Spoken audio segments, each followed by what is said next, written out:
I'm Harry Reagan. Tonight, the history of baseball in Jacksonville. And our guest is Pedro Bregan Jr., president of the Jacksonville Suns. Pedro, nice to have you with us. Thank you, Harry. It's great to be here. We should point out that you're our neighbor. The Historical Society is right next door to the baseball grounds. Yes, sir. And we're good neighbors. I got married in the church, Harry. Exactly right. And there's a picture around here somewhere of that event. And so far as I know, no baseballs have broken any windows. So no, sir, knock wood.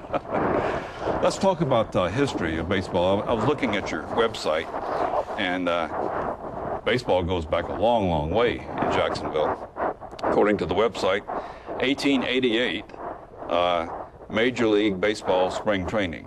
Now, too bad we don't have spring training these days, but there was spring training. The first ever Florida spring training was right up there off of Main Street, in a kind of somewhere around where that park and the water is today. Where Cluthville Park. Creek goes through, somewhere right in there off of Main Street. Yeah. First ever in Florida. They took a boat, they took a steamship or a sail ship from right around Washington, D.C., Baltimore, the port of Baltimore maybe, and they came down in the boat, parked the boat at the foot of Main Street, walked up 3 or 4 blocks of Main Street, and had spring training for a week, I think. Well, of course, that was before the rest of Florida developed. Yes, sir. Jacksonville was a tourist destination for a long, long time. I can remember my parents came to Jacksonville on vacation. That was before people went to Miami. But let's kind of trace the roots of the Suns. We have the Suns today, and the Suns have been with us quite a while. But before the Suns, we had all kinds of teams. We had, according to the website, Scouts, Tarpons, Roses, Indians, and Tars. Well, in 1902, I went back and looked at some newspaper things. In the year of 02, there was teams for neighborhoods or areas had teams. But the guy that had Jacksonville, the main downtown, just had more guys to pick from, or he assembled him a great team. And they went to Mayport and beat the Mayport team like 12-1. And the Mayport owner or coach or whatever he was quoted in the Jacksonville Daily that I'm not playing those guys from Jacksonville anymore because they're like pros. And I think what was happening at that time, at the turn of the century, in every community it was like that, and a team would become dominant in their city. And technically they weren't pros. And they weren't then, but that winter at the George Washington Hotel, downtown Jacksonville, in February of 03, I think is right, they met and formed the South Atlantic League. Jacksonville, Macon, Charleston, Savannah, Augusta, one more I can't, but I think it was 6 of them. It was 6. It was 3 because there was 3 different games, and then the following that spring, the first game ever in professional baseball, I guess, in Jacksonville, and pretty much some of what the Southeast was. Macon beat Jacksonville 1-0 at the old Durkee Field. Now, Durkee Field. Or a site over in that area. We've got a picture of Durkee Field, and our director is going to show that to us. That's really still there, of course, but that was one of the baseball landmarks. Edward Waters plays there currently? That's not Durkee Field. This is Wolfson Park. That's Wolfson Park, but Wolfson Park, now that does not exist any longer. That is gone. Yeah. But not forgotten. Absolutely. You were there for many years. Yes, sir. And so we've got them more or less in chronological order. Durkee Field, which is still there and an important landmark, and then Wolfson, which was there for years and years and years, right next to the Gator Bowl. And now we'll take a shot. There's Durkee. There's Durkee Field right there, over there at Myrtle and 8th. Built in the 30s as a WPA project. Let's go back a little. The first place they ever played ball in 1888 was up Main Street, 6 or 8 blocks. Then in 1903 and through the 20s or into the 20s, they played on the south side of the river over there about where Baptist Hospital and the old Prudential building is, where they had the big main kind of a place where they put everything that came to town went over there. The circus, the fair went over there. Yeah. They had somewhat of a grandstand, and then they had ostrich races, and some buildings and stuff, and they played there for 20 years or something. But it finally, the grandstand burned down, and some of the other buildings burned down, and it just went away. And they were back over here off of Main Street until in the 30s, as a WPA project, the Durkee Field was built. Well, let's take another look at Wolfson to kind of get our chronology back straight here. Durkee worked from the 30s up until 50. In the early 50s, Sam Wolfson bought the franchise and got Hank Aaron in there and won a championship, and he really had baseball kind of, I mean, after the war, when it was the Tars, it was going pretty good, but when he got the Braves in there and then he got Aaron and he won a couple championships, he had baseball really coming up in Jacksonville, and he was saying, like we were back in the 90s, it's time for a new ballpark. Yeah. And he really, you know, single-handedly was the push to get it built over there in Fairfield, as it was called at that time, a big empty lot over there. The Gator Bowl was already up as a much smaller structure than it is now. And we have another picture of of Wolfson that shows another building that's not there any longer. Back there, up in the upper left corner, is the Coliseum. There you see the 1960 model Coliseum, right? Opened in 60 or 61. And the new arena replaced that, which is across the street from yes, baseball grounds. Yes, sir. So moving forward, we have a nice shot, one of your postcards, which shows the new baseball grounds, which is a fantastic facility. And aren't you This was shot by there's a policeman that goes up in the helicopter, or a fireman goes up in the police's helicopter, I think is what it was. But they took that picture and gave it to us, and it is a beautiful shot of you see all the downtown behind the river, and even on down toward where the river turns toward South Paul. That's South Paul. You got a glimpse of him. But you're very happy with this new facility, aren't you? It is a beautiful facility. It turned out very nice. We're proud of it, and glad to be part of the Better Jacksonville plan. Yes, sir. Mayor John Delaney, and I would say one of the favorite parts of the plan, that and the arena and the library maybe, projects that people really are happy about. I think so. I mean, you know, 90% of the people I run into, just when I go to the barber shop or in the mall or whatever, getting gas, say, "Oh, Mr. Bragan, I like that new ballpark." Or Pedro, they holler at me sometime too. But and the thing about it, you don't have to be an avid baseball fan to have fun at an evening at the baseball grounds. Yes, sir. We got a glimpse of South Paul. South Paul is part of of what goes on there. A lot of activities for children. And that's kind of the story with minor league baseball. You do a lot of things, special events and promotional events. Well, you know, connecting generations, I think, is part of the thing with baseball. Yeah. I remember my granddaddy taking me to the games when I was a little kid. I grew up in Birmingham, Alabama, but I remember being probably just 4, 5, 6 years old and going to Birmingham Baron games at the old Rickwood Field as a kid. And I just think, as you know, people get older, they want to take their kids and their grandkids. It really is a generation connector when you're sitting out there at the ballpark and the granddaddy says, "See that? See what that boy did over there, son? That's what you call a double play," or you know, it's just a part of life in America almost. The baseball experience. And players in the minor leagues are maybe a little more user friendly, a little friendlier to kids.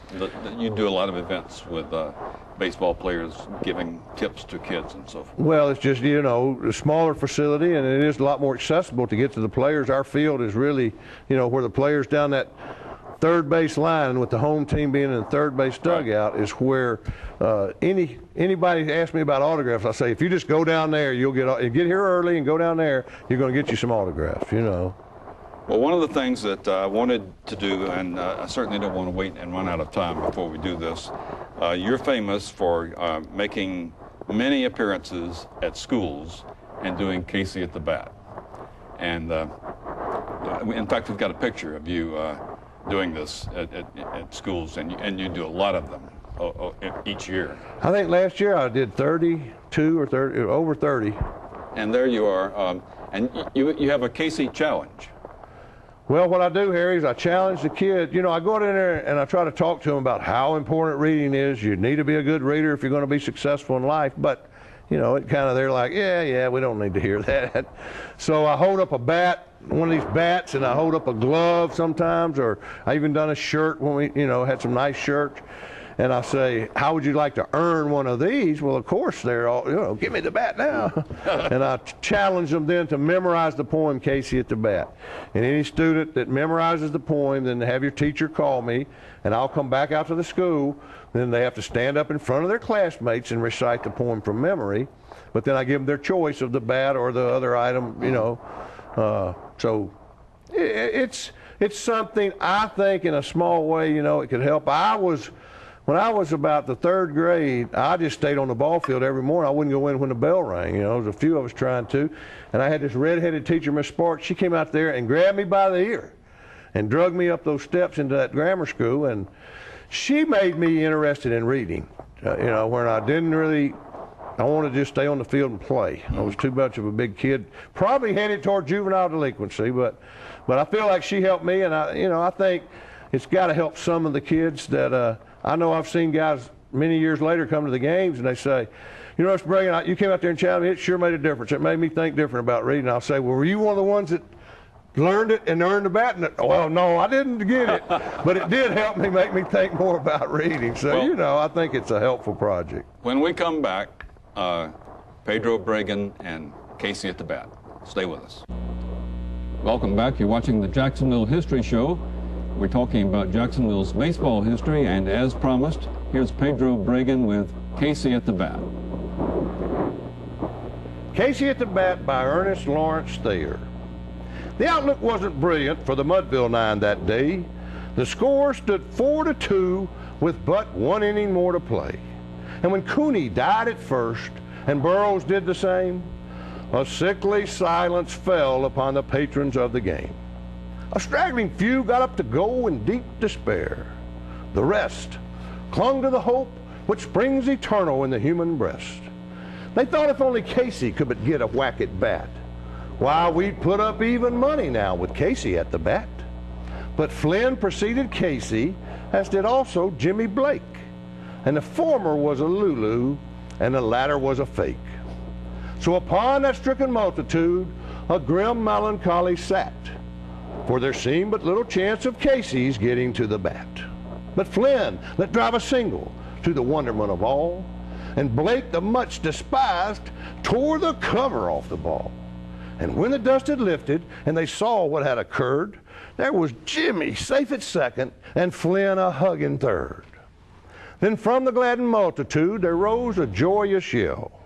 It bounded from the mountaintop and rattled in the dell, struck upon the hillside and recoiled upon the flat. For Casey, mighty Casey, was advancing to the bat. There was ease in Casey's manner as he stepped into his place, pride in Casey's bearing, and a smile on Casey's face. And when responding to their cheers, he lightly doffed his hat. No stranger in the crowd could doubt 'twas Casey at the bat. 10,000 eyes were on him as he rubbed his hands with dirt. 5,000 tongues applauded when he wiped them on his shirt. And while the writhing pitcher ground the ball into his hip, defiance gleamed in Casey's eye, a sneer curled Casey's lip. And now the leather-covered spear came hurtling through the air. But Casey stood a-watching it in haughty grandeur there. Close by the sturdy batsman the ball unheeded sped. "That ain't my style," said Casey. "Strike one," the umpire said. From the benches black with people, there went up a muffled roar, like the beating of a storm wave on a stern and distant shore. "Kill him! Kill the umpire!" shouted someone in the stands, and it's likely they'd have killed him had not Casey raised his hand. With a smile of Christian charity, great Casey's visage shone. He stilled the rising tumult. He bade the game go on. He signaled to the pitcher, and once more that spheroid flew. But Casey still ignored it, and the umpire said, "Strike two." "Fraud," cried the maddened thousands, and the echo answered, "Fraud." But one scornful look from Casey, and the audience was awed. They saw his face go stern and cold. They saw his muscles strain. They knew that Casey wouldn't let that ball go by again. The sneer is gone from Casey's lip. His teeth are clenched in hate. With cruel violence, his bat upon the plate. And now the pitcher holds the ball, and now he lets it go, and now the air is shattered by the force of Casey's blow. Oh, somewhere in this favored land, the sun is shining bright. The band is playing somewhere, and somewhere hearts are light. Somewhere men are laughing, and somewhere children shout. but there is no joy in Mudville. Mighty Casey has struck out. Fantastic. Thank you, Pedro.